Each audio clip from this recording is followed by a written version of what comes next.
ભારતીય રાષ્ટ્રીય કોંગ્રેસ પક્ષના પ્રમુખ શ્રી ખડકે સાહેબ દ્વારા ખડકે સાહેબ એટલા માટે કહી છે કે એમને ગુજરાતનું અપમાન કર્યું છે। આ સાહેબે પોતે સાહેબ ન હોવા છતાં સાહેબ બન્યા છે।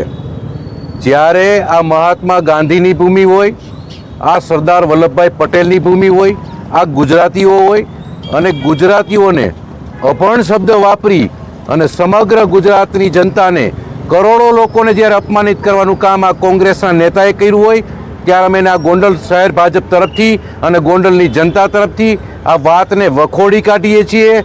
ખરેખર આ ખડકેજીએ ગુજરાતના લોકોની માફી માગવી જોઈએ અને ગુજરાતના લોકો અબળ નથી।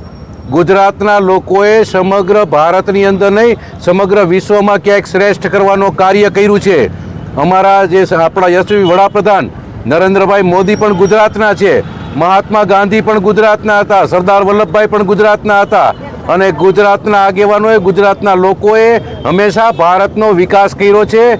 એટલે ખાસ કરીને આ કોંગ્રેસના નેતાને અમે કહી છીએ કે તમે ગુજરાતની જનતાની માફી માગો, નહીં તો આ ગુજરાતની જનતા તમને આવતા દિવસોની અંદર એવો તમાચો મારશે।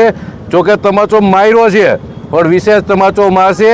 આવતા 50 વર્ષ સુધી ઊભા નહીં થઈ ગયો એવી પરિસ્થિતિ આ કોંગ્રેસના નેતાઓની થવાની છે।